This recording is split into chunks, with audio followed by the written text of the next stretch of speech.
Hundreds of people in the valley say they are hearing voices in their heads. And those voices are being transmitted by microwave or other methods. Well, several viewers asked us to investigate what they call electronic harassment. KMIR6's Angela Monroe joins us now with what she's discovered. Angela.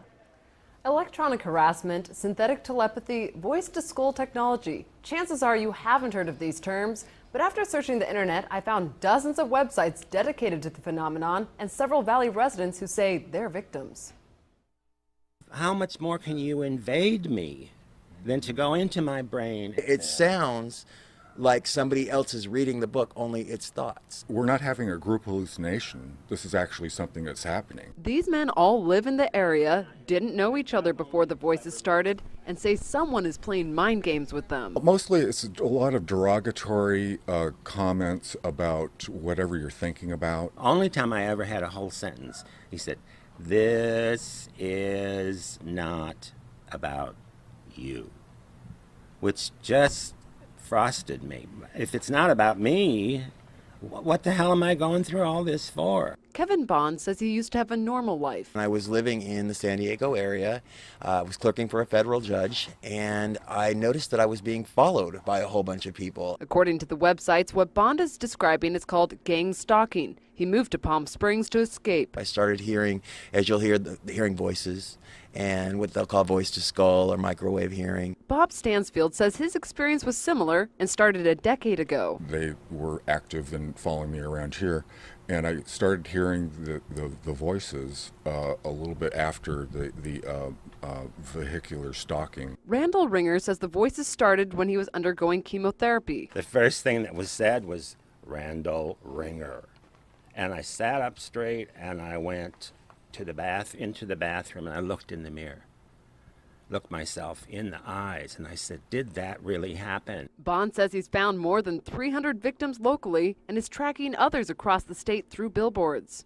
In Johnson Valley, a Freedom House just opened to help people who believe they are being targeted. To many of you who find yourselves the object of covert harassment, that there is hope and that you are not alone, and that we are striving to find legislation and we're working towards freedom for all. Derek Robinson leads a national group called Freedom from Covert Harassment and Surveillance. He says he knows who's playing mind games. Rogue government officials that are sponsoring this, also corrupt business officials, and private citizens. And he also told us how. Most of it is delivered by microwave, and I believe it's satellite delivered, whether someone is on a remote location using a laptop or next door using the desktop. Bond says neurotransmitter chips that run off body electricity have been inserted into some people. And they assign cell phone numbers to them.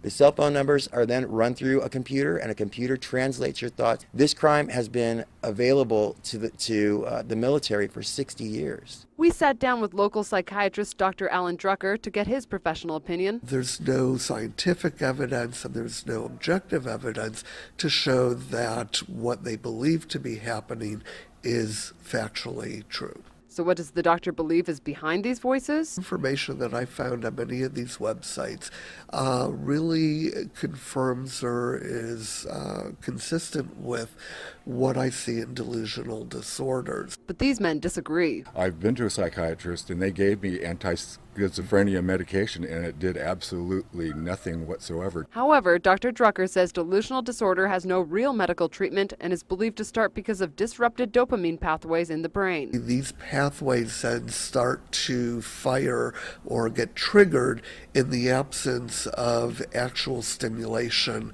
of a person actually speaking or the radio being on, etc. Dr. Drucker says dopamine can be disrupted for a variety of reasons: a genetic predisposition, illicit drugs, and even chemotherapy. These men have their own theories why they're being harassed. I think that I was targeted because I'm gay. I reported someone for selling what I thought they were selling drugs, and they were. Nationwide, this crime is committed about 60% against white women ages from 30 to 38.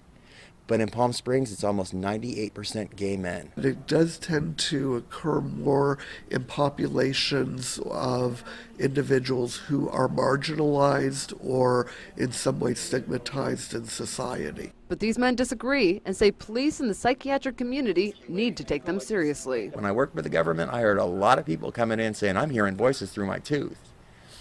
Now I look back and I think, are they like I am now and I just didn't pay attention? For them, the voices are a waking nightmare. And Kevin Bond told me they're working on a book project about electronic harassment and pitching the idea to DreamWorks. Back to you.